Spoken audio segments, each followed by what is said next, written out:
So welcome to the seminar today, and it's a great pleasure to have Lata Joshi from iCoki. She was previously in TIFR, and we also did some work together before. And so recently, she has also written a wonderful review on quantum simulators of chaotic systems, especially with respect to ADS-CFTs, and the black hole Hayden-Preskill protocol of, of information mirroring and all of that. So it's very nice review, which is hopefully will be published in EPJC at some point soon. So she's going to talk about her latest work on this particular subject, about proposal for measuring some spectral form factors using randomized measurements. Over to Lata now. Okay, thanks. Thanks for the introduction and the opportunity to talk. Also for the talking about the review.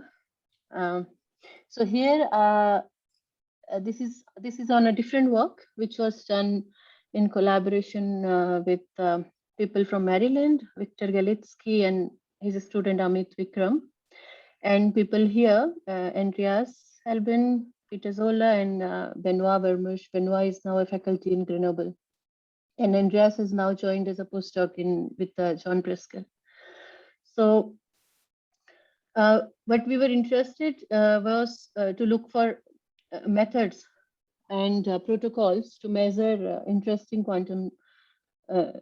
quantities in quantum systems. And here we have focused on the many-body quantum chaos through the measurements of spectral form factor. So let me remind you about what is how we define quantum chaos. Unlike the classical chaos, it's a bit ambiguous. So in classical mechanics, we define as the butterfly effect as the sensitivity to initial conditions, which means that nearby trajectories can go very far away at long times. In the quantum mechanics, then this was generalized in this decade in terms of the out-of-time ordered correlators. Here, I have written one possible way of writing out-of-time ordered correlator in a thermal state rho of beta. And well, one looks for some sort of a decay. Here we have plotted, I will call them OTOC. So here we have plotted OTOC in a many-body system. And here the different lines are the operators kept at different sites. So actually in this talk, I will only be talking about lattice models. So always I have finite systems and many-body dynamics going on. So here it's, if the W operator is at 1, the V operator is at 2, and then V is at 3, V is at 4. So why it takes longer to decay is that just that the initial information takes some time to reach that location and then it decays. So this kind of a decay we look for, and then we try to understand how it is decaying for the class of dynamics where this decay is exponential. Sorry, a stupid question, Lata, already.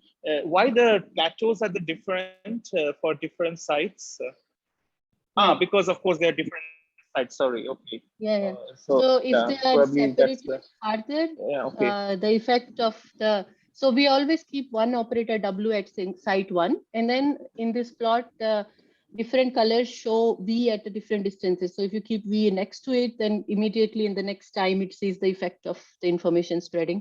Then the farther the operator is, farther it takes for it to know about the initial information. It's just that. However, the late time behavior. Yeah, no, that I understand. I understand that, but my question was, I understand. My question was about the plateau. The final values are different because you have a normalized trace. This one. With the final values here, yes. This is just a finite size effect. Here we have a system of 4 qubits.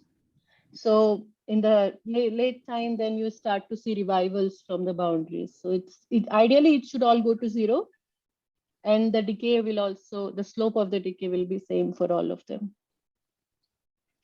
So the slope of the decay thank you. Yeah. So the slope of the decay. Sorry, Lata. What's the dynamics? Is it like some nearest neighbor Ising or what? It's an XX plus YY type interaction where the interaction is like, it's a slightly actually I said this is qualitatively same for all models, but this exact numerics has been done for a model which can be realized in Rydberg arrays, and it looks like next to so the interaction is xi plus 2 and yi plus 1 yi plus 3. So there is xx between even sides and yy between odd sides. So it's a, so roughly it is like xy. I see. I see. And the coefficients of the XX and the YY were the same? They are the same, yeah. Thank you. So the decay properties kind of classify for us which kind of dynamics we're looking at. Exponential decays are termed as fast scrambling dynamics, and then other decays have been given other labels. And there is another tool also to talk about quantum chaos, which is, in my opinion, more robust than OTOC, which is through looking at the eigen level statistics.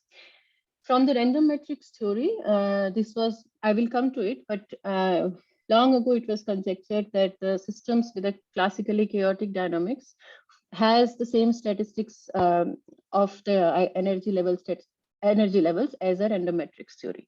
So this will be the prime topic of my study, spectral form factor, which is defined as, so here I've used a sim sign because we later on we used the normalization, but it's roughly a trace of time evolution operator, trace of dagger of time evolution operator. And the universal properties, what the term universal here is that a chaotic model shows a kind of ramp, linear rise, followed by a late time plateau. So as in OTOC, we look for the decay. In the statistics of eigenlevels, we look for a ramp and presence of a ramp and plateau. So I will be coming back to this more and more. So let me remind you actually about what is spectral form factor. It's we are, as I said, we are interested in the properties of the eigenlevels. So actually it's given in terms, defined more properly in terms of energy density 2-point correlators, which upon Fourier transform looks like what we saw, trace of time evolution operator, trace of time evolution operator dagger. So here EIs denote, if I have time evolution operator as e to the power minus IHT are the eigenvalues of EI of H, and a bar denotes a suitable disorder average, because we were talking about the chaotic models to follow random matrix theory like statistics of eigenvalues. So if there is this randomness, then an average is required.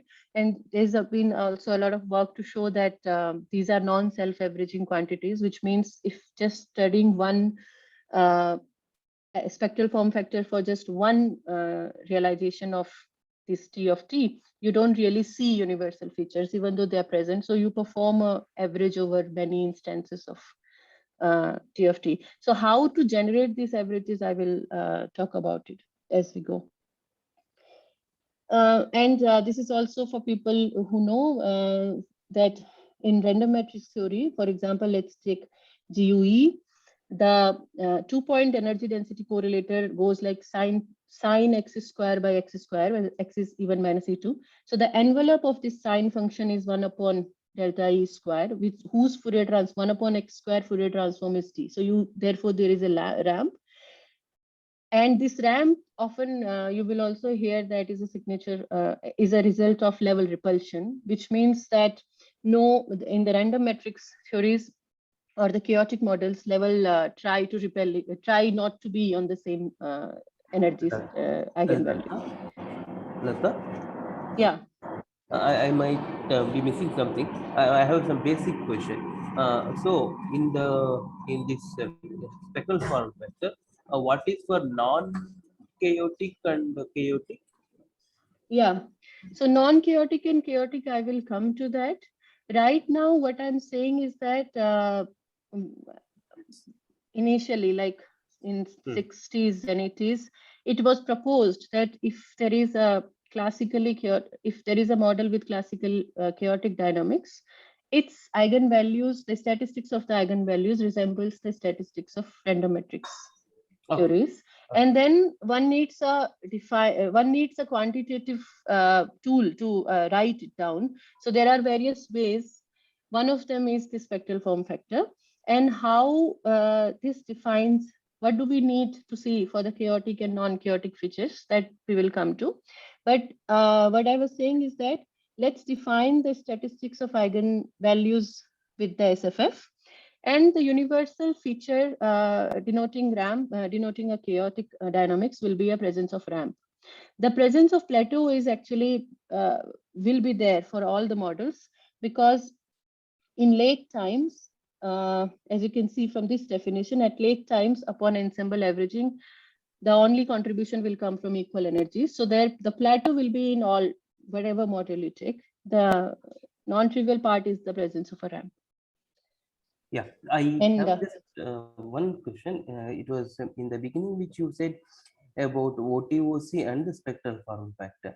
Do you have in mind why how do you compare which one is better measure compared to other? Is it depends upon the system and you are considering, or what is? So let's say, okay, I will give you answer in two parts. So one part is, let me assume that these are both very good measures, and we have a chaotic dynamics. In that case, the out of time ordered correlators quantifies the quantum chaos at early times. Okay. Whereas for the spectral form factor, you will see this signature of ramp and plateau at very long time. So I would call both of them as complementary tools. Perfect. And they are also very different. Out of time ordered correlator studies the dynamics in terms of correlators as a function of time, whereas here we are looking at like more basic properties of the eigenvalues. Thank you. If I may add, the OTOC's non-trivial behavior is at very early times. It's in fact till the scrambling or the Ehrenfest time. Whereas in the form factor, at those early times, you may have typically non-universal features. So you won't see the ramp. So so they are quite complementary as Lata said. Yeah. But they are all, I would say, characterizations of an elephant. In the sense that one is a trunk, one is a this thing. So one is just feeling around. Yeah, that's true. That's true. What I was going to say in point number 2 is that in recent studies and some recent numerics, I do not have yet very strong reasons to support it, but I am slowly believing that the SFF is more robust, because out of time ordered correlators have been there. There have been some works also by Viktor Galitsky and Bunimovich to show that you can see a decay in out of time ordered correlator, even though it's a non-chaotic model. And so also vice versa. For a chaotic system, you can find non-exponential growth of OTOC. I mean, in spin models especially, there is no evidence of exponential growth. Yeah, whereas I think such discrepancies have not yet been observed by looking at the statistics of eigenvalues. So it's kind of more we can trust this more. Yeah, but on the other hand, as you said, they're complementary things. So those are early time signatures. Those early time signatures are not present in your spectral form factor. So this is more, so it's a more universal thing. It's like the Wigner spacing distribution. Yes. So this thing about at early time, the effects coming from non-universal density of states. This is also an important part in my talk, because we are interested in measurement of the SFF. So as I will show you later on, in one class of examples, we can get away with the we don't see these non-universal features, and in one class we see the non-universal features. So that affects in some ways which model do we would like to see in experiment. I mean, we can see all of them, but given the capacity limitations of experiments, we would prefer those which does not have the initial non-universal behavior, which are the Floquet models. Okay, so now I was just going to say that it has gained a lot of attention in condensed matter, high energy, quantum physics and all. And this slide just summarizes in Wigner-Dyson random matrix theory, the behavior and scaling of spectral form factor. And for a model which is integrable, is characterized by Poissonian distribution. The spectral form factor stays flat. This will be a characteristic for integrable dynamics, whereas for chaotic systems, we hope to be described by Wigner-Dyson random matrix theory. We hope to see ramp. Exactly for random matrix theories, we can solve spectral form factor, and these are scalings. These are some details.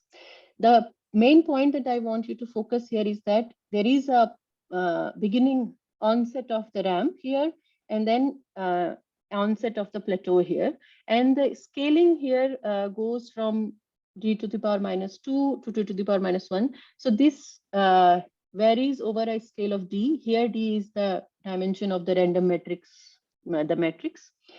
And the time scale when the plateau appears is also of the of d. So this in the experiments, we will now in the next slide, we will be seeing that in the many body models, the Hilbert space dimension for qubits will be 2 to the power n. So this makes the signal to go from 2 to the power minus 2 and to 2 to the power minus n. So varying over a length scale of 2 to the power n. And also one has to observe for such long time. So which makes the measurement very difficult, because in the experiments, they don't have such large coherence times, as well as capabilities to go also measure such a small signal, signals which vary from, which have the division of such large d, scale d. So this makes the measurement very difficult. Sorry, Lata. So I just wanted to mention, probably you're not going to dwell into the deep region very much, but this -3/2 index, so there is a, Ritham and Advait had looked at non-Gaussian Hermitian matrix models.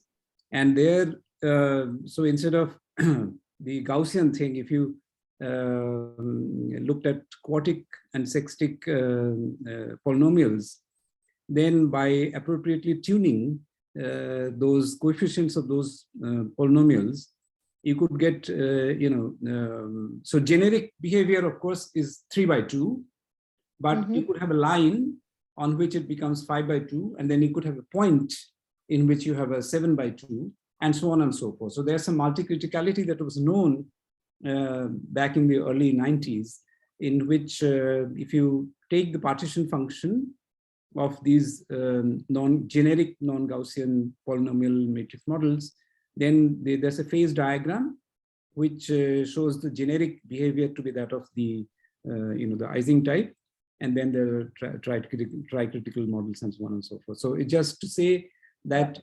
-3/2 is universal in the sense of RG universality, that has the largest basin of things, but you can choose, interesting, you can have interesting multi-criticalities of 5/2, 7/2, etc. So yeah. Thanks for pointing it out. Yes, there are also other like there is also exponential growth of the ramp, but the details of which I don't remember at the moment. But also there are many bodies. So yes, for the random matrix, as you said, yeah, away from Gaussian distribution, there are more things. But I think the scaling behavior will still stay relevant there. The question of long scaling, which is so it didn't. So what they found was that indeed in the ramp and the plateau part, it didn't make a difference. The non-Gaussianity, it remained exactly the same. Okay, thanks. So only the value of the K dip changes with the So critical point. the dip exponent, can differ in a sort of I see. measure zero way on the non-Gaussian, the shape of the non-Gaussian polynomial. Yeah. So what it is for SYK, the K dip scaling for SYK is 3/2. Yeah. I think generically it's always 3/2, unless you fine tune. So what many body models would correspond to those fine tunings? That's not, that we don't know. I see. Okay. Yeah. So Sorry. this was so this was about what we know in random matrix theory, and then what we are interested in is the trying to predict, or at least say that similar behaviors also exist for many body energy levels. And the question we ask here is that if the dynamics is governed by quantum chaotic Hamiltonian, it's only at the level of expectation here that do the energy eigenvalues also obey universal RFT prediction. And the motivation to expect this in a many-body system comes from this conjecture from 1984, which was given for single particle Sinai-Billiard. Here, what you are looking at is the energy level distribution for GOE, Gaussian orthogonal ensembles. As you can see, this is the level repulsion, that no energy levels lie on top of each other. You have zero probability to find them. So X is E1 minus E2. And we see that for a Sinai-Billiard, which are classically chaotic, you see it follows, the level distribution follows GOE. For a Poisson distribution, this is the pattern. So from here, which was for simple models, and later on Berry and other people also proved it for few body. Berry proved it for single body, and later on it was also shown using periodic orbit theory for many body that this conjecture holds true. So now we just kind of take it and try to test what can we test for many body systems. And tests that we want to do is that in a many body system, we want to look for a ramp and a plateau.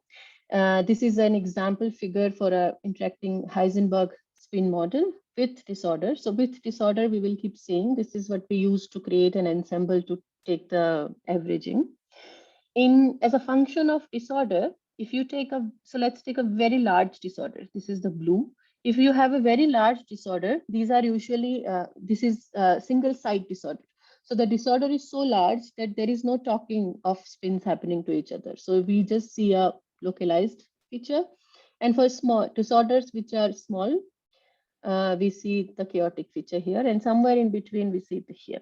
So what are interesting features here other than ramp and plateau are these times, which are, so since this was a copied diagram, there is a notation tau, but I have used T here. So the Thouless time, Thouless time we will just be taking as the onset of ramp. And if one scans for a long time and sees that there is an onset of ramp, so we will call it still a chaotic model. And if there is no Thouless time, then it's a localized model. And Heisenberg time is the onset of plateau. That is what we call as the Heisenberg time. Yeah. No, I just want to verify that this is the usual model for the MDL. That is, this is Heisenberg plus magnetic field. Heisenberg, but also next to nearest neighbor, because just the Heisenberg becomes. The usual one is Heisenberg plus a magnetic field, disordered magnetic field. So this one is Heisenberg, but with the next nearest neighbor and no external field, is it? No, plus local disorders. Yeah, the magnetic fields. Okay. In that case, you don't really need a next nearest neighbor. Yeah. Okay. So, I mean, maybe, yeah. All right. Thanks. Can I just ask something? Is there some, so at the Thouless time, is it correct to say that you get some universal behavior, right? So there's you begin to get some universal. So basically it will be identical to one of the critical ensembles of, or some of the critical points that one can define with this. So after Thouless time, you begin to match with the predictions of random matrix theory, but this need not be this should not be confused with the deep for the random matrix theory, which can be somewhere behind. Just that your Hamiltonian's energy eigen distribution is such that after long time, which corresponds in the Fourier transform to small energies, E1 minus E2, there is a small window within which you can see the random matrix like behavior. So this should just be seen as the onset of random matrix like behavior. So then I have another question. So is it for a single realization that you would expect to see it, or only after you do some No, averaging? only after. I mean, this would exist in single realization also, but you will not be able to see it because it will be like very bumpy. There are a lot of fluctuations on top of Yeah, it's because there, of but because of your finite size effects. no. The late time fluctuations are there because of this exponential minus I delta ET. No, but these fluctuations are supposed to go down, or is there a way to, or even in the large n limit or the large d limit, there is an argument about how the fluctuations should scale with d. So, okay, I'm just asking because I've seen this before, but I've not understood the meaning of this universality. Actually, these, I mean, as far as I understand, these fluctuations are in the definition, e to the power minus I delta t.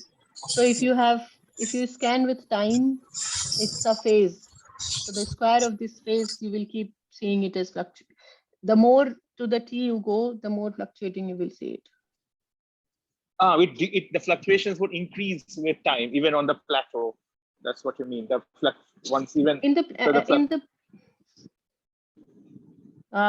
no, actually in the plateau they saturate, because in the plateau you only get contributions from equal energies. So it's delta E into T. So anything above for the T larger than 1 upon delta E, it's all the only contribution will come when the delta E for the large T, when the E's are equal. So you have something like for anything larger than that, it will all become 0, not contribute.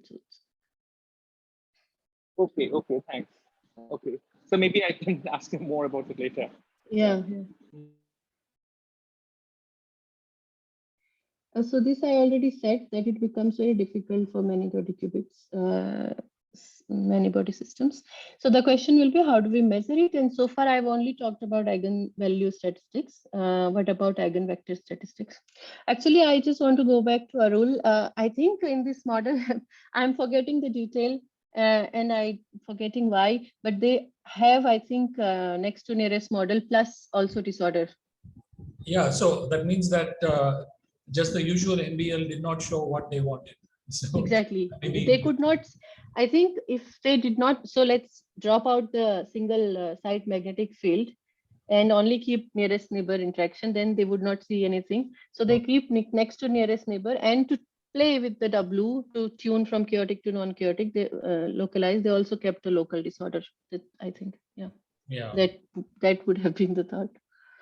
Thanks. So therefore, this change from chaotic to non-chaotic is not the same as the MBL transition, I presume. This is the chaotic to MBL transition, but it is also debated. There is also a debating paper that this is only a finite size effect, but in the finite size systems, 10, 15 qubits, yes, this is chaotic to localized transition. I see. So far we only talked about eigenvalues. Now I want to come to eigenvector statistics. What we did here was to ask the question, what if we restrict in the definition? What if we restrict to, instead of taking the full trace, to taking trace over subsystems and then taking the full trace? The idea behind it was, if you take the full trace in the calculation of T of T, then there is no, because of the cyclicity, you don't see any effect of the eigenstates. Whereas in the partial trace, the information about the eigenstates will come out. Now here, I want to define what it is. A will be my subsystem. For qubits, it will be subsystem of size NA in a full system of size N. So the dimension of the full system is 2 to the power N, of the subsystem is 2 to the power NA. At initial time, you can see from here, if T is equal to 0, this is identity. So trace of A and then trace of B gives you trace of the final to be 2 to the power N plus NA. So I will now go more into what is this partial spectral form factor and what do we gain from it. So what do we probe? I've just now rewritten the definition that we use, partial spectral form factor, as we just divided by the initial value, so that it's same as the SFF, so everything starts from 1. And then this can be written in terms of the, just decomposed in terms of in the eigenbasis. Trace of the T of T, well, here we have assumed also Hamiltonian dynamics. So e to the power minus IHT is decomposed into in the eigenbasis in the following way. So we just get contribution here from eigenvalues and then reduced density densities of the eigenstates. So now the important problem or some block we face is the how to perform the ensemble averaging. And we'll see that. The limits here are, if we take the subsystem to be full system, then the partial SFF becomes SFF, because then we don't have anything B, it's just a full trace. And the trivial limit is when the subsystem is null. And in that limit, subsystem is null. So here, so we just get T dagger, which is identity, trace over B. So the K A of T is just 1. Let's now, as I said, we have written it. Numerically, we plot. So I will come to it, but when numerically we plotted it, we saw something very nice. But what it means, we could understand it in random matrix theory again. First, in the random matrix theory, what we can do is this ensemble averaging can be decomposed. Basically, it can be broken down here, because the distribution of the eigenvalues and eigenstates in random matrix theories are independent. So for example, Gaussian unitary ensembles, the eigenvalues and eigenstates independently are distributed on U of T, on the group U of T. So RMT results for Wigner-Dyson ensembles can be exactly solved. And here we have done it for CUE, COE, and Hamiltonian model GOE. So CUE, COE, as you might know, are the models, they just have unitaries. These are Hamiltonian models. I'll come back to them again. But the trick, what we're doing here is that to solve this ensemble averaging in the random matrix theory, we can break it down and then just use the statistics of Gaussian distributed Gaussian distributed elements of the eigenstates and the eigenvalues distributed over the unitary and orthogonal group.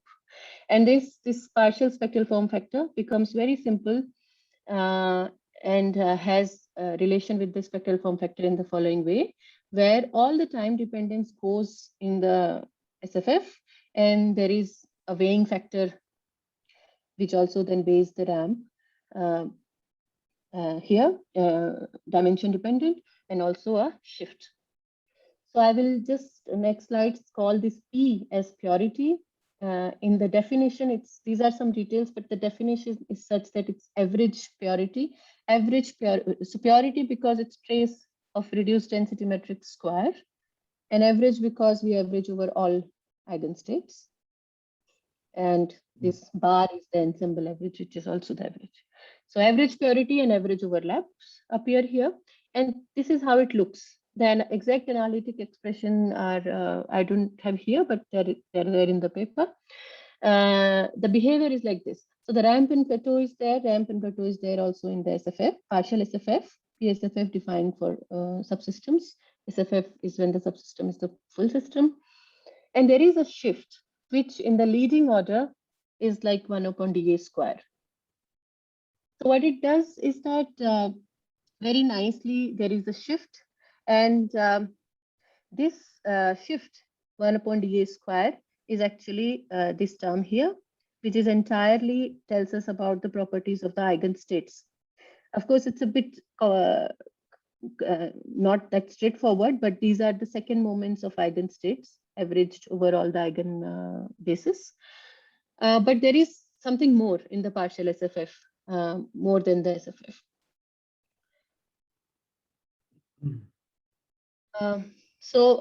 This figure is this is entirely from the random matrix theory, and then the question is how do you do this ensemble averaging in the many body models?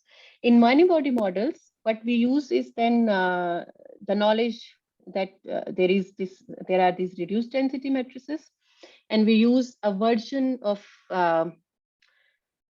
eigenstate thermalization hypothesis to do this. The first step is that we decompose the density matrix into maximally mixed and smooth and fluctuating parts.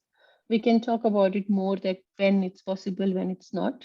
But once you do that, the spectral form factor becomes simple. It's simple. Simple because as you can see, before the Heisenberg time, there is a ramp, and above the Heisenberg time, the plateau gets an addition here in terms of some form of purity, and there is an overall shift that we saw previously. There goes some assumptions here, but they are all valid as long as the dynamics is chaotic. So now I would just point to you important parts that we see here. These parameters beta, gamma, they are all the details about the symmetries, orthogonal or unitary. So we will leave it for now. But the main parts are, there is a overall shift. This shift is again in terms of the these reduced density of eigenstates. There is the addition of on the plateau, and there is some modification of the ramp, which is still the linear ramp, but some slight modulation. And the next question that we were asking is, what is this? What can we learn about from this? So what we did was, for a chaotic dynamics, well, this slide you can do for any model. You can always decompose the density matrix. You have to define what I mean by smooth and fluctuating. So, but you can always do it. But then the next question we were asking is, how does it look in a chaotic model? So there we went then to learn from eigenstate thermalization hypothesis. Here I have recalled the familiar eigenstate statement of the ETH, which says that the local operators have expectation values in the eigenbasis, which are expressed, suppressed in the off diagonal elements as system size. Whereas here, as in the definition, we have reduced density matrices. So we use a different version. Now these are all details, but we used a different version, which is called subsystem ETH. Subsystem ETH is, you can think of it as exact, generalization from the familiar ETH, but now the statement is not about local operator, but about the full density matrix. So the density matrix, when we reduce density matrix, so the reduced density matrix, if you calculate for the same eigenstate, it's continuous. So the reduced density matrix for one eigenstate is same as it is for the another one. It's a smooth function of some continuous variable. Whereas if you calculate reduced density matrix for different eigenstates, the off-diagonal statement, which is similar to this one, they are suppressed in the subsystem size. So we used this version of the subsystem ETH, and then constrained the coefficients here in the previous slide. We constrained them. If the dynamics is chaotic, we should be seeing these features. So this was our important qualifier to see the dynamics, whether it's chaotic or localized. For chaotic systems, the ramp and the shift should behave in a certain way, which was given by ETH. And for localized model, we see very large departures from this. So now, Lata, just one thing is that, so in case of the eigenstate thermalization hypothesis, you typically look at, eigenstates corresponding to large energies, so that the suppression of the second term which is by the e to the power minus AC by 2, that's a significant suppression. So in your way of doing it, so is there some reason to say that this reduced density matrices of energy eigenstates that get involved in your calculation, they are large energy, they correspond to large energy eigenvalues? So in the subsystem ETH, this was by Demarsky and Liu in 2018. So in the subsystem ETH, the statement is, so in the ETH, the statement is about small subsystems. And I think that translates about large energies. Whereas here also the statement is about small subsystems, Ruby. But what we find in our work is that we did not find actually so much dependence on the largeness of large or small subsystem size. So what you asked, I don't know, but in my numerics. Yeah, no, I was more worried about the large energy eigenvalue or not, because normally ETH I wouldn't apply to very low energies, because the entropy suppression then is not there of the off diagonals. So that so in order to have the diagonals and the off diagonals be significantly different, you need large energies. In addition, you also have to have these operators, which should connect only some finite number of energy levels. But that's another matter. Okay, now you're saying what Demarsky et al. Have there, this large energy. Yeah, so what is the suppression by now in their thing? This entropy suppression is not there? Or the suppression is with the subsystem size. So if we look talking about the reduced density matrix in subsystem B, then the suppression is in the size of the, what is it called? Complementary subsystem, 1/dA. I see. So as long as your subsystem is small, so they demanded that the subsystem is small. Yeah. But however, well, in our work, we saw that it was working both ways. But for them, whatever reduced density matrix you take, the suppression was in the complementary size of the complementary space, subspace. Yeah, I'm not very sure about this large energy thing, but I think in both of them, you need to be, for example, in the random matrix Wigner-Dyson semicircle, you need to be in the middle of the spectrum, because if you are in the corners, then what you said will not apply. And that is what you mean by maybe small magnitude of small. Yeah, I'm not sure, to be honest. Yeah. I think the large energy eigenstates would be more delocalized, right? Typically, and we will take the trace over. Yeah, that's what I thought. That if they are large, they will be more delocalized, and not delocalized, localized. Localized, large energy eigenstates will be more localized. Yeah. That's what I was also thinking. If they're large, then they should be localized. And I was thinking the opposite way. Like if you have in a lattice model, typically small energy fluctuations would be more localized, no? Or I mean, okay, it depends what you mean by that. Okay, we are maybe also propagating and sorry, that's probably I don't know. Sorry. So okay, I don't know. No, I don't know about the local. I mean, no, but I do know that the small energy states do not satisfy the ETH thing. Just from this fact that the off diagonal guys have an entropy suppression, and that entropy suppression is relevant only if the energy is large. So I don't know how to connect these things up to the spectral form factor. I have not thought through this, but yeah, this is an interesting approach. I just haven't thought through this very carefully. I see. But once you take a trace, there could be an entropy factor too. I mean, depends on how localized or delocalized. Here, yeah, okay. So here the suppression is by the size of the Hilbert space of the thing that you are integrating over. So yeah, that's yeah, okay. Yeah, it's very interesting, but I'm just wondering how they got it. But okay, there's a result here by Demarsky et al. So yeah, so Record it. Actually, this line that I have written, Hmm. Marsky writes actually slightly differently, and we adopted to our requirements and then kind of extrapolated, so to say, in our language, but Hmm. it's the same. But the statement I think which Gautam is probably asking is whether there Yeah, is no this, energy dependence, right? There is no energy dependence in suppose the second line, like trace B rho B E minus P B E square. So there is no energy dependence there at all. It's only suppressed by dA inverse. There is no energy factor here. I did not, yeah, Okay. I don't remember that I had this problem with, but I may not have been thorough, but I didn't face any problems if I didn't restrict to high energies. So yeah, maybe we should check back.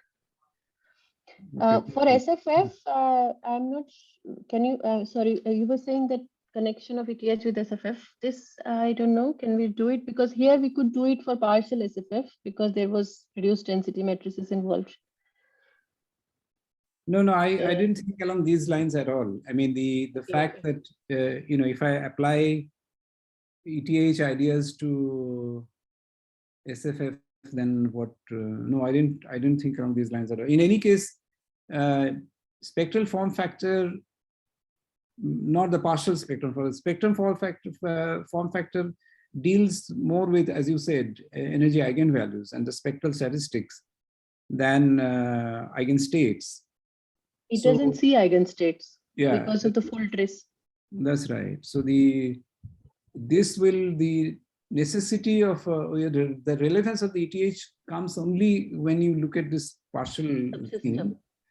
And here, I don't see where how you can restrict to high energies only. Yeah, exactly. Gautam, I think maybe, I don't know, maybe if all energy levels are equally delocalized, then probably it doesn't matter. The suppression always comes from the system size that you're integrating out.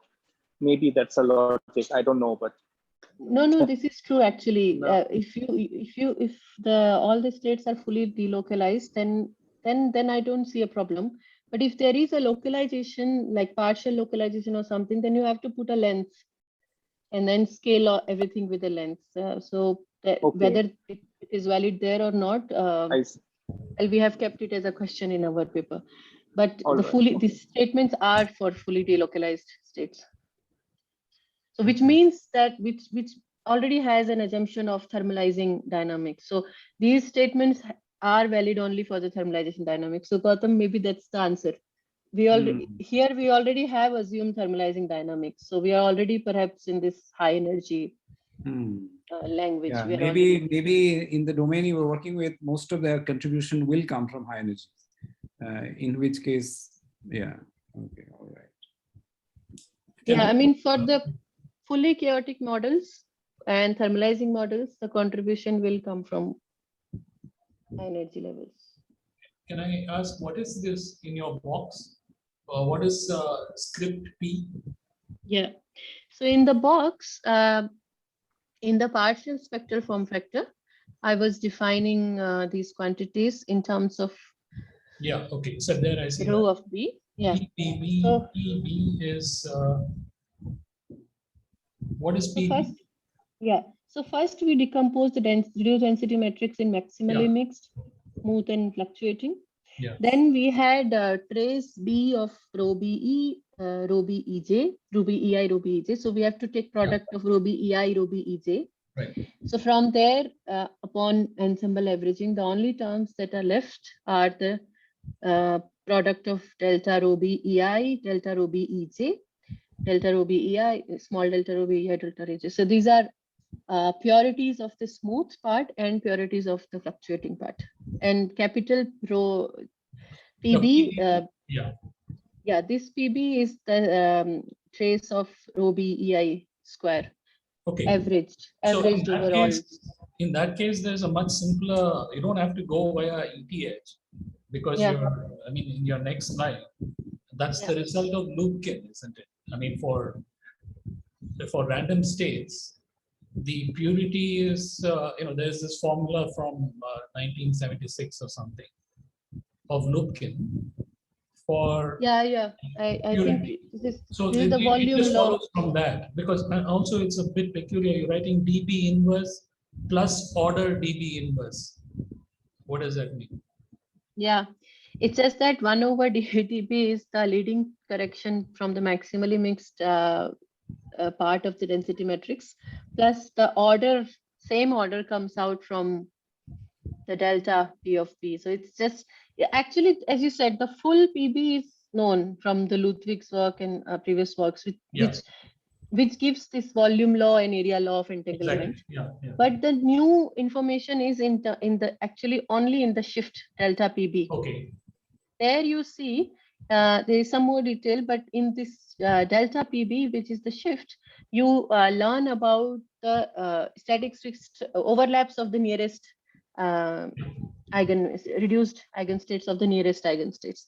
So this delta PB involves rho at EI and rho at EI plus 1. I see. Their averages. So that is where you actually test the statement of smoothness of the eigenstates that ETH makes. Much interesting. So actually, yeah. Actually, the question you asked was the question also raised by one of the referees. So so that's a very good question. Yeah. So the whole new non-trivial part comes in this small delta PB. Okay. Thanks. I was not the referee, but I should just clarify. Thanks. That would be, I don't know, simpler or difficult. So by the way, actually on that note, we got the acceptance from PRX now. Oh, okay. So we just got it 2 days ago. There's some final typos and all, but. Very good. Thanks. Good. So now actually I have completed the first part of my talk, which is about the theory. And now I can come to measurement protocols. Here, some of it was also discussed. Lata, I'll have to take leave from you. So I'll ask you about the remaining part later. I have some other meeting coming up. So sorry. Sure. No, it took too long. Sorry. I can just show you later on. Okay, bye. So the measurement protocol, as I said, involves randomized measurements. In the standard quantum measurement scheme, what one does is that prepares a initial state, projects it on a basis, and then repeats it multiple times to generate statistics and then write the average values. Whereas this randomized measurement scheme was developed here in Innsbruck, where what they did was, before measuring in the final basis, they introduced a unitary rotation. And then the final probabilities will also depend on what unitary rotations you did. And then to get an unbiased answer, averages over U were performed, which have been which they found to be very useful actually to address many important quantities. So and this I'll U tell is you, random. this U is a random random. unit. Yeah. So the idea is actually simple here. If you have a state, let's say in a block sphere, you have a state, you rotate it once randomly, measure it. Then you rotate it again. Then you begin from step 0. The same state you rotate in another direction, measure it. Then you begin with this state and measure, rotate and measure it. So kind of you are scanning by doing multiple instances of this circuit. You are scanning everywhere the projection of this random state that you have created. And then because now you made multiple images of this and measured the projection, so you can in turn create the initial state. So this scheme has been very successful here in Innsbruck, where a random, so we begin with the product state, do some simulation, whatever we are interested in, let's say time of, quenches or whatever. Then we do perform random rotations, measure it. What you get in the final is some probability, which depends on this, which the S is the basis in which you are measuring, U is the random unitary, and psi is the initial state. Then you repeat it multiple times with different instances of random unitary. And the cross correlations of these probabilities upon different bases have been used to calculate Rini entropies, verification of devices, and last year I think Manoj presented out-of-time ordered correlators. So I will now say that all of this so far, the randomized measurement scheme has been used to calculate the state properties. So be it the entanglement or the correlator, these were all state properties. Now in the spectral form factor, we are interested in the properties of the time evolution operators. So what we need is that we begin with an initial state. So this is the intuition behind the protocol. And if we understand this, then this is enough actually. We begin with a product state, randomize it. So we begin a product state and then it becomes some random product state. Then we time evolve and then undo this. So what we will learn from this, if we then repeat it multiple times, repetition for many random initial states, what we will learn will be the trace of this time evolution that we have done. Because we began in a product state psi, time evolved, and then projected back to the initial state. So that way we learn about the, after multiple repetitions and summing over, we get the trace, we can get the trace of T of T. So this was the intuition, and then we checked it with the formulas. So here there is a bit more details about what these are. So this is the initial state, local random unitaries. What are these random unitaries? Well, these are qubits. So here they are very simple. You can just think of them as uniformly distributed 2x2 matrices. We just want to rotate the state in any direction. And for experts, this is actually a unitary 2 design. Then we do the time evolution. As I said previously, then we want to do the adjoint and measure. So in the final measurement step, we collect bit strings. So these are qubits. So we will connect 0, 1, 1, 0, all of that. And then our formula simplifies. It's a very simple formula that we get an estimator for SFF, which is just repeated instances of this circuit and sum of all these bit strings that are collected in the final. With the power of the sum of all these bit strings. So this is a very simple formula and just uses properties of unitary 2 design, because we have to do, as I said, averaging over these random unitaries. And then there is also an averaging over the ensembles. So there's a bit of math, but the formula becomes very simple. Sorry, so you're doing averaging over random unitaries, that would basically implement the trace, right? And Yeah. but then you have to also do an ensemble average. And how do you do that? Yeah, we do that. So this is a circuit for one without ensemble averaging. Then you make a new realization of T of T and do it again. So there is okay. So you're then averaging over different T of T's. Okay, I see. Yeah, exactly. So this expectation value involves everything: disorder average, which is the T of T average, random unitary average, and ideally in quantum measurements, in the final output, you collect a lot of data, and then because the expectation values are always statistically they are obtained and then you average. So it contains 3 averages, but in our calculation it becomes simple, and what one can do is one initial state, one random unitary, one time evolution, one measurement. Then repeat it with everything new. Product state, new, but only one random unitary, new, but only one time evolution. So basically all these averages can be combined and you just run this circuit only each step once, m times.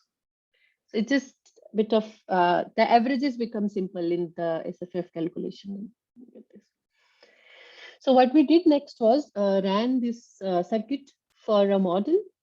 This is what I was saying earlier, a Floquet model. A Floquet model is unlike the Hamiltonian models have e to the power minus IHT. A Floquet model is described by a unitary where you have ticks at some periods. And the benefit of this model is that it doesn't have the non-universal initial tail that Arul was saying. These are described by quasi-energies, which lie on a circle. So you don't see any effects of any edge effects. So the spectral form factor begins just at the first time step. The red line is the numerics.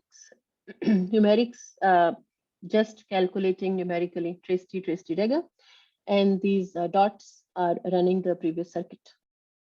Error bars are because we took a finite repetition of the circuit.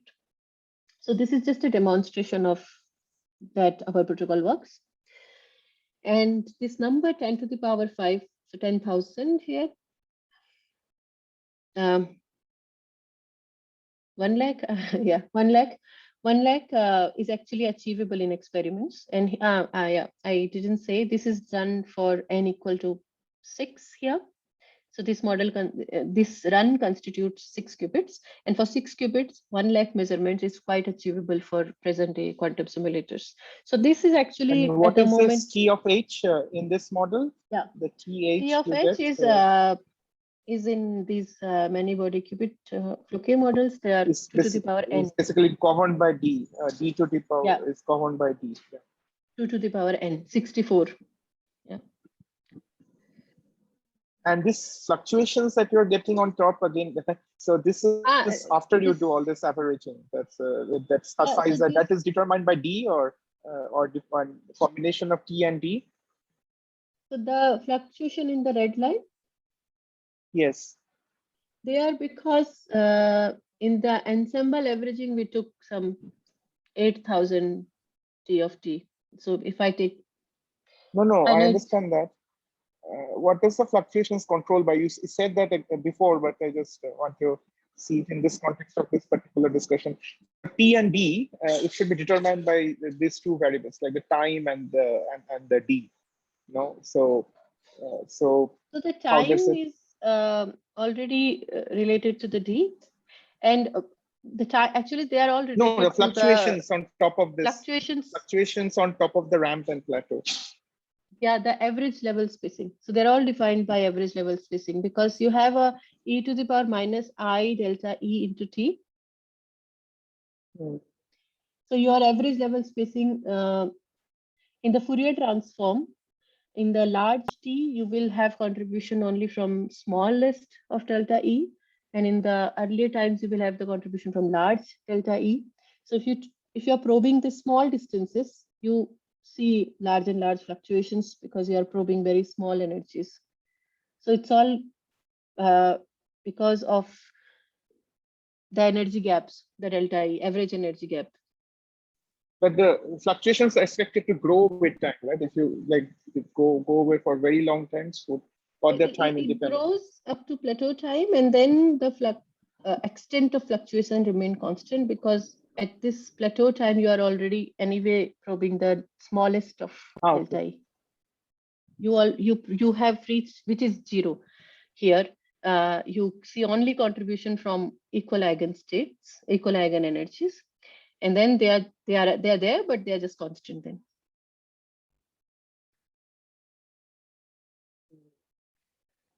Suhail has some question, but maybe Suhail's question: fluctuations are due to null self-averaging behavior of SSF. Yeah, but this is what Ayan is asking, right? What makes it? Okay, good. And then for the partial SFF, it's the same protocol, just that we restrict the sum over bits. Sorry, yeah, I just want to clarify a few things. So it's an interesting protocol. So you're having U1 to UN on either side, and you're doing a measurement, and then you're changing the you're doing an average over all measurements, and then you're also doing an average over these local unitaries to get this KA hat. A single, and then also average over the ensemble. Yeah. And then you're averaging over the ensemble. Yeah. So when you give this number 10 power 5, what is that 10 power 5? Is that realizations of the Hamiltonian or? Yeah. Yeah, I'll tell you that. So what you just said, that we have one average here, statistical average, one average over local random unitaries, and one average for ensembles. Yeah. What we found in the calculation was these all averages were linear. So we just got like some A times probability for statistical probability plus B times average the probability with the local random unitaries. So they were all linear. So we could combine them all to just we could combine them all such that only single shot measurements were needed. What single shot projective measurements mean is, for initial state, one initial state, we Yeah. take one random rotation, one time evolution, then undo and measure. So we do only once. Then we do not collect statistics. Then repeat this circuit m times. So all those averages could be combined in the calculation. And of course, every m instances, they all have different random unitaries, different TFT. So the 10 to the power 5 is single shot measurements, 10 to the power 5 single shot measurements. Okay. 10 to the power 5 single shot measurements, and then how much average over the parameters for of your HI? What is HI? Sorry. Your magnetic fields. Your second Yeah. one. So that is For your last average. how we did it was that 10 to the power 5. Yeah, here. So how the numerics is done as well as the simulation of the experiment is done is, these are all 10 to the power 5, as you said, should be seen as the 10 to the power 5 Hamiltonians. Okay. And for every Hamiltonian, I also took a new random unitary. Okay. Yeah. So I would say that this 10 to the power 5 is the is an ensemble each with each having a random local unitary and random Hamiltonian. So in practice, I generated 10 to the power 5 Hamiltonians, and for each Hamiltonian, it was of course a random. You have a different unitary. I have a different random unitary. Same we do in the experiment also. Yeah. Okay. For every new realization, use a new random unitary. And you have chosen all-to-all interaction in your spin model. Okay, actually, this is an old presentation. This was only II plus 1. It doesn't, in the Floquet, it doesn't matter, all to all or nearest neighbor. Yeah, no, it might matter. It will matter. It depends on your tau and j. Yeah, exactly. It depends on the tau and j. Yeah. But if you choose the tau and j, the driving frequency to be in the chaotic phase, then all to all or nearest neighbor is chaotic. Yeah, you probably. I mean, you have thick dicing models which are probably chaotic. So okay, so this is not really an all-to-all, because all-to-all will give you something like a kick-top, and that might give you further complications because there will be permutation symmetry. Of course, you're breaking it with the magnetic fields. So this calculation I have done for all to all. This calculation is for all to all, is it? No, actually, this is not, but I have done it, and we see the same behavior. I see. However, right now, sorry, I think I copied it from previous presentation, but here I have taken only II plus 1, II plus 1, Okay. nearest neighbor. But if it works, but if the model is chaotic for nearest neighbor, then it's also chaotic for all to all. That's what I'm trying to say, for the same set of driving frequencies. Not necessarily. I mean, all to all can introduce, for example, if your HIs are all equal. You know, And yeah, you that can should still not. have chaos. You can still have chaotic thing with your homogeneous magnetic fields. But if you introduce all to all,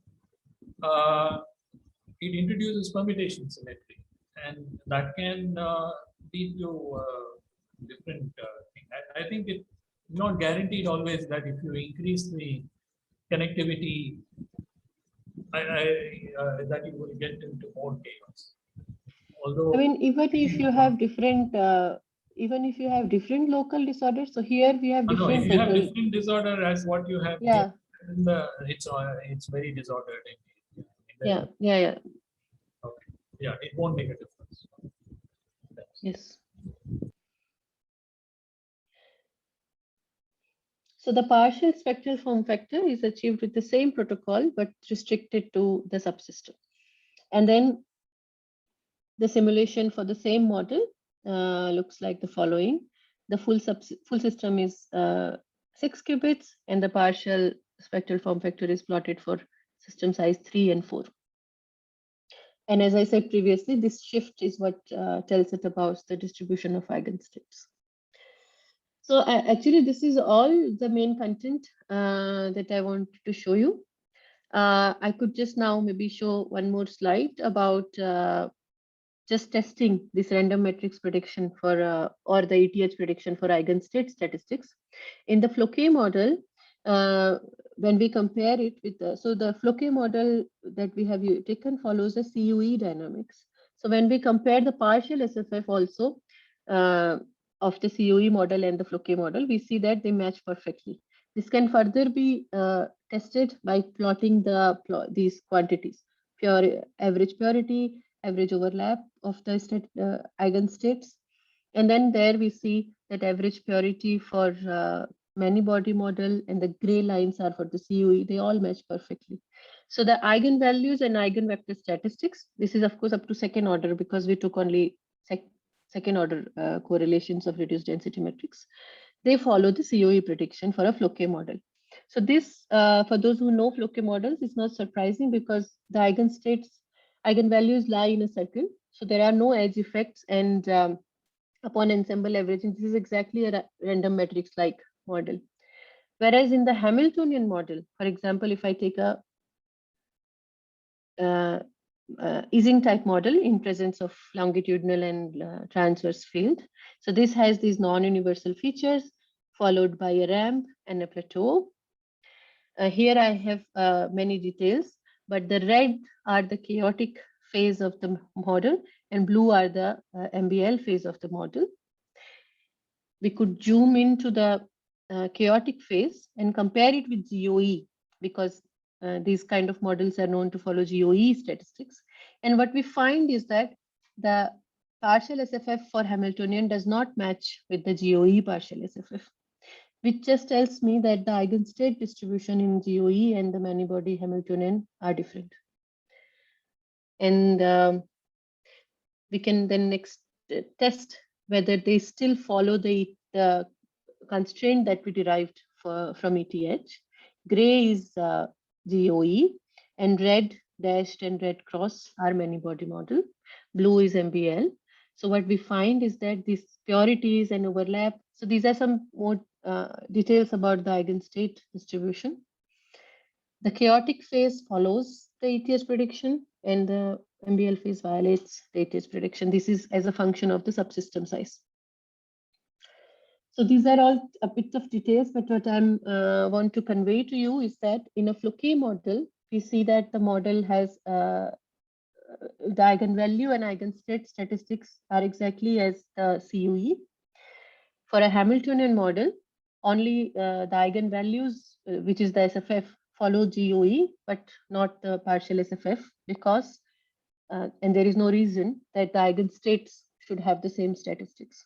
That is why we see little differences here between gray and red, but still it's a chaotic model. In the chaotic phase, it follows the ETH constraints that I wrote earlier, order 1 over dB, 1 over dA. Whereas in the MBL phase, which is given by a very large presence of very large disorder, here, W to be of the order of 10J, we see that it does not follow ETH, which we do not expect.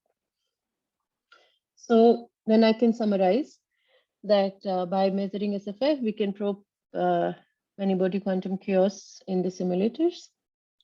And the estimator is a very simple formula for both partial SFF and SFF, where the bit string sum is restricted in one case just to the subsystem sizes. With the same formula, we gain SFF and partial SFF. And with SFF, PSFF, both together, we access the statistics of eigenvalues and eigenstates up to the second order. So here in this formula, the beauty is that you do this experiment, measure all the bit string, and then post-select to calculate the partial SFF. So it's a like you wanted to do SFF, but then as a byproduct, you also get statistics of eigenstates by post-selecting in the subsystems. So this is all I have. Thank you for listening. Thanks for this wonderful talk, Lata, and also congratulations for acceptance of your paper. And very good. I mean, the final acceptance is yet to come, but it's inside. I think de facto, okay, de facto is there. Excellent. Okay, maybe we can take some.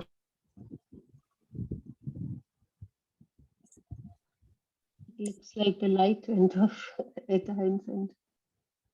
I think Ayan was lost, no? I think the light went off. No, I think Ayan is, it just started to rain here. Probably lost power is my suspicion. Yeah. Yeah, very interesting work. Thanks, Lata. Yeah, so, Ayan is back. Hey, Ayan. Hey, yes. I was actually speculating that you lost power.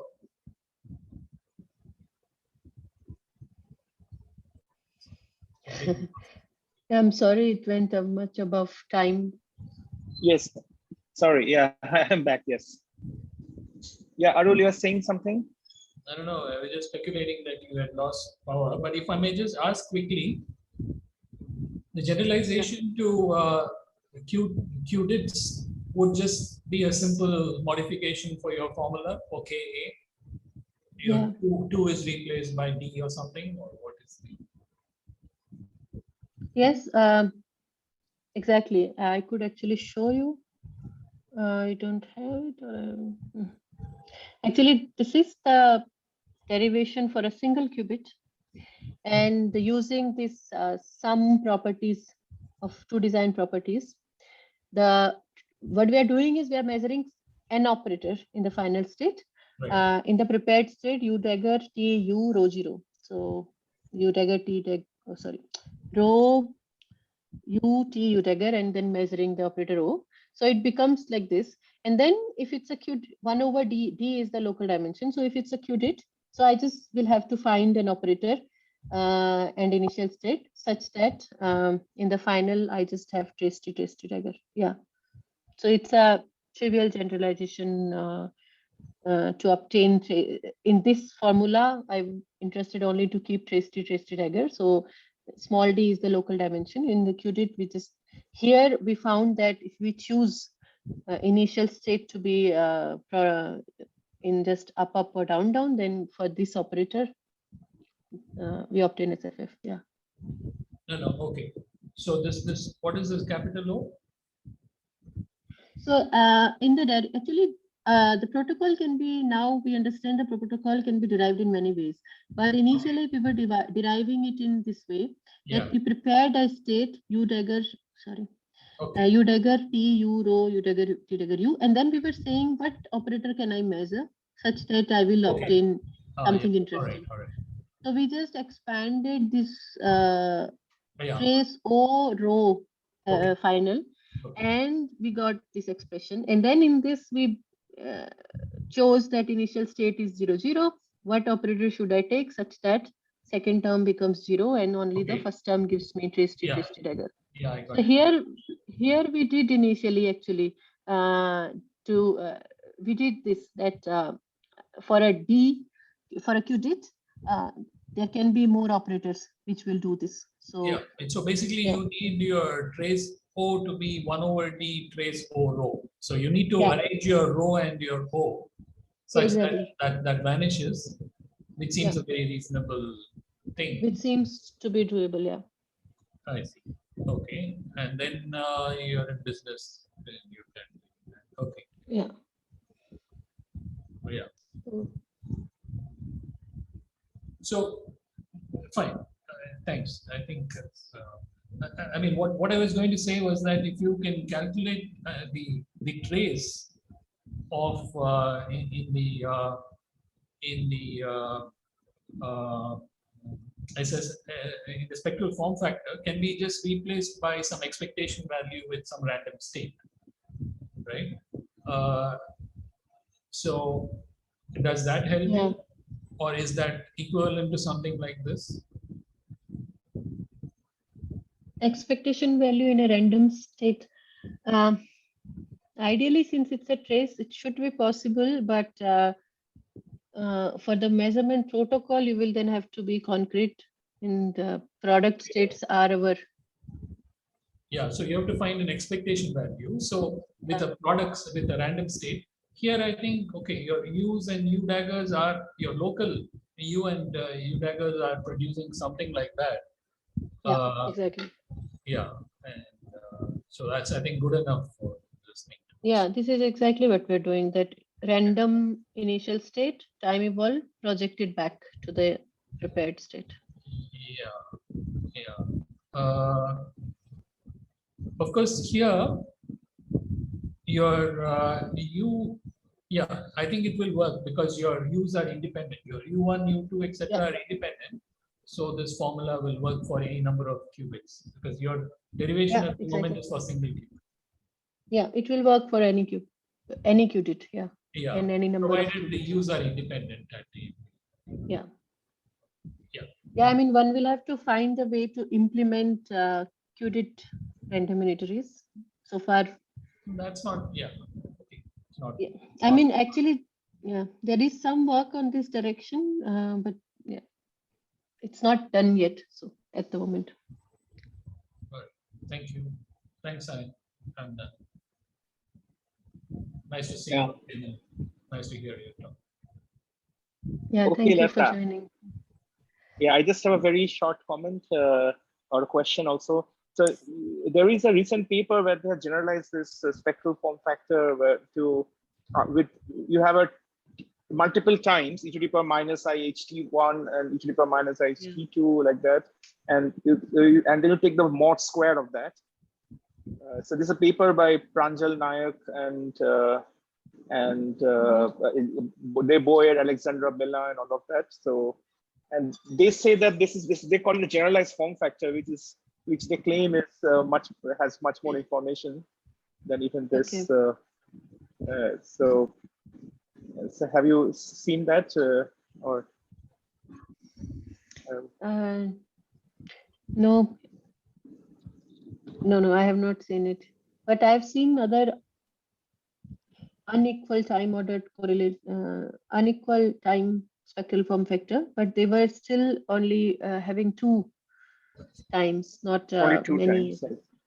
Yeah, but actually, sorry to interrupt, but Ayan's question reminds me of another thing. I mean, see, if your spectral form factor is this RAM, it does not necessarily imply RMT. Of course, RMT implies spectral form factor is a RAM, but that's just one of the many quantities. So the powers of the trace U. So basically what you have is trace U modulus square. That's your spectral form factor. But you can take other moments. So trace U modulus to the power of n. Yeah. N is typically even, let's say 2n. Now that will be interesting to calculate because if all of them, now you can do that for COE, CUE or RMT. So now the comparison of all of that moments will be interesting to actually make comments. So I don't know whether your protocol can be generalized for, let's say, modulus trace U to the power 4. Yeah, in fact, the paper by this paper also argues similarly. So you can think of a CFT, you can think of random delta i's. Delta i's are the eigenvalues of the scaling operator. You can think of a random spectrum of the CFT. But the CFT also has these 3-point functions, right? And you have to, if you think of averaging over that, and for that they argue need actually a genus 2 version of this. So where you have 3 times essentially, because you have this is a genus 2. It has so they argue that you need something like that to be able to. So there are certainly some other aspects which are not probed simply by this spectral form factor on its own. And I suspect actually, I mean, the powers might be harder because your nice, your 2 design was sufficient. I think those would be harder actually in your thing.